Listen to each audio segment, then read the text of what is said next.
All right, which brings us to the Eagles coming back to beat the Chiefs last night. I thought that this was sort of an exhibition heavyweight fight. That, nobody got hurt. There's no real drama there. Both teams are going to be there in the playoffs, probably still Super Bowl favorites, close to it. It's probably the Eagles, Niners, and then the Chiefs, according to DraftKings. But I am watching the Chiefs offense, and it's different. It changed. I don't know when it changed exactly, but defenses were allowing Patrick Mahomes to get 4, 5, 6, 7 yards. No big splash plays. Well, you don't have Tyreek Hill. You don't have that deep threat. And even if you do have a deep threat, chances are they're not holding on to the football. The defense is really good. The defense will be the reason why, if the Chiefs win it this year, get to the Super Bowl, the defense. Because you have Chris Jones, you have a really young secondary that stepped up, and they looked like they were going to blow out the Eagles, 17-7. And then the Chiefs don't score again in the second half. And every team, I don't care how good you are, there's a dip at some point in the season. There's like a 3 or 4 game dip where you're kind of struggling a little bit. Maybe you eke out a win. Niners already went through this, where you're going, okay, that's part of the long season there. You can't continue, can't maintain that. But I'm watching the Chiefs last night. Now, if their receivers hold on the football, if Marquez Valdez-Scantling hangs on to the football, we're talking about, well, Chiefs did it again. They let the Eagles stay in it, and Mahomes again. And then we'd move on to next week. But now, because they lost, we'll stop, and now we're going to assess maybe a little bit more of the damage that's there, or what could be foreboding when we get maybe late in the season in the playoffs. Those receivers, now normally you think Kansas City, are they going to get somebody? No, trade deadline's gone. Can I get somebody, waiver wire, somebody relieve, anybody? But you brought back Scantling, Tony. They just don't have somebody that really makes you nervous, aside from Travis Kelce. And Kelce, I think, had 7 catches, but not for a lot of yards last night. Philadelphia is really good. I mean, it's a really balanced team. Now, there are times when I watch the offense and I go, what is going on here? You get DeAndre Swift is awesome. Brown is great. Devontae Smith, they have those moments. Jalen Hurts has those moments. Defense is good as well. But that's a balanced team. They haven't had their dip yet. I mean, their dip might have been against the Jets. But looking at the Kansas City Chiefs, you're just trying to figure out, how do they make this better? Because defenses have figured out, okay, Mahomes is going to be Mahomes. Isaiah Pacheco's great. I mean, he plays hard, runs hard. But, what is going to be sustainable? Second half of the season, you get into the playoffs. Here's Patrick Mahomes talking about throwing to his receivers. They know I'm going to keep firing it. That's just who I am. I'm going to fire it to the guy who's open. Usually they're going to make the plays. I mean, it happens. I mean, I threw an interception in the red zone if I just flattened Jay Watt off. That didn't just lose the game. I mean, there was a lot of stuff that happened throughout the game, and so you just got to keep firing. All right, so he was asked if he regretted throwing the ball to Marquez Valdez-Scantling. I mean, I have no regret. I mean, they triple teamed Travis, so I went to the guy that won downfield, and Marquez won. Just didn't come away with the ball. I mean, I could probably throw a little bit shorter. He was that open. So, you just got to continue to try to get better and better. Defense is keeping us in games, and if we can find a way to just get a little bit better as an offense, we're going to win a lot of these games. All the right answers there. Privately, do you bring your receivers in and say, focus, concentrate, just get the ball? Don't try to get the ball and start running. Get the ball, catch the ball. You may not have a touchdown. That's a big-time play that you're supposed to make. Mahomes put it there. You should make that catch. Tough catch? Yes. Not all catches are created equal, but you got to make that catch. You just do in that situation.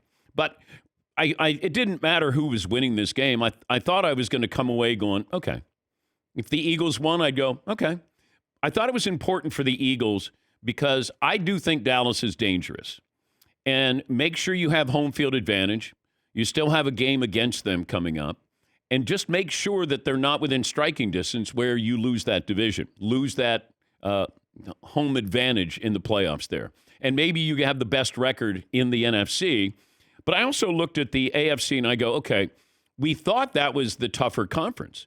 We thought that the NFC was top heavy, that it was going to be the Niners and the Eagles, maybe Cowboys. Now, Detroit has stepped up their game, if you truly believe in them. And then we looked at the AFC and we go, oh, my God, the AFC's loaded. Well, is it?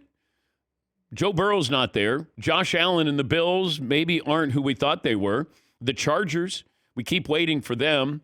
The Browns have lost their quarterback. Steelers don't have any offense. You do have, Baltimore is very good, and they are dangerous. That's the kind of team, if you get into a us against them matchup in the playoffs, right now I'd probably favor the Ravens. Right now. But other than that, when you look at the AFC, Kansas City, okay, you lost the game, but who are you worried about? Just make sure you get the best record, or at least you hope you get the best record. And, Jacksonville. Do we know how good Jacksonville is? No. So who else is there? Am I missing somebody else in the AFC where you go, hey, keep an eye on, Houston? I guess is a spoiler. Yes, Marv. Also, for a lack of a dominant team, does that help Patrick Mahomes with his MVP case where there's nobody really jumping out? Where it's I guess we'll give it to Mahomes again because he's just having a great year despite all the drop passes.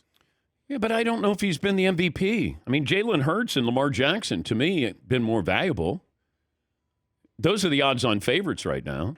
I would say if Philadelphia continues to be Philadelphia and end up, with 13 or 14 wins, Jalen Hurts is probably going to be the MVP. Lamar Jackson was, the guy I said, long shot. Those are great odds. I think it was 1,600 to 1 start the season. But I don't even know Mahomes' numbers this year. Yes, Marv. Is Tyreek Hill going to get some love also? Well, we knew he was a great player, but do you want to spend $28 million for Tyreek Hill? I just meant as far as the MVP. Oh, I thought you were talking about the Chiefs. Oh, no, they won a Super Bowl without him, so that worked. Yes. Yeah. It's a quarterback. Right. It's a quarterback award. Let me see if... It's a quarterback-driven league, so... Yes. Jalen Hurts, this according to DraftKings this morning, Lamar Jackson, then Patrick Mahomes, Tua, and C.J. Stroud. So Tyreek, even if he gets 2,000 yards, I don't know. He and Tua might share the love there with the voters. Yes, Seton. The fact that the media in the locker room last night is asking Justin Watson about the drop by Marquez Valdez-Scantling is one of the most unfair and cruel things the media could ever do, because that dude dropped no fewer than 37 passes last night. That is not true. I checked. It wasn't 37. Yeah. Well, maybe they're asking him without asking him about dropping passes. No, they very clearly asked, hey, talk to us about Marquez. Hey, then 9 times out of 10, he gets that one, but 99 times out of 100, he's catching that. But just unfortunate, could make the play. Dude, they wouldn't be in that position if you just caught the ball. The Chiefs matched a season high with 5 drops against the Eagles. They have 30 drops on the season, most in the NFL. The Chiefs' drop rate is just over 10% of the team's worst drop rate since 2014. The game ended on Justin Watson dropping a perfect pass for 4th and 25 where they would have had a first down. That was the last play of the game. It wasn't the drop by Scantling. It really is underrated because I think a lot of people tuned it off. Watson goes 1 yard past the first down line, jumps up. Mahomes splits the uprights, puts it right through his hands. Again. They would have been in position for at least a good shot at the end zone. Well, maybe you could have asked him, hey, who looked worse on their drop? You or Marquez? Way too soon. Okay, my bad. Bigger drops tonight. You or... It's the strategy for dropping so many balls. How do you do that? God. Hey, I'm sorry about that. Where do you want the ball next time? Sorry, I hit you in the hands. In the hands. My bad. Yeah. What's it feel like to drop all those passes? I mean, Patrick should just not throw it as hard, and I would have caught it. So, just saying all the right things. But we could be talking about the Chiefs winning that game, and then, the Eagles, I don't know. Can they win on the road or whatever angle we were going to take with that? But Kansas City just didn't look threatening in the second half. Chris Jones is wonderful. He signed that 1 year, $19 million deal? I'm going to guess somebody's going to pay him in the offseason.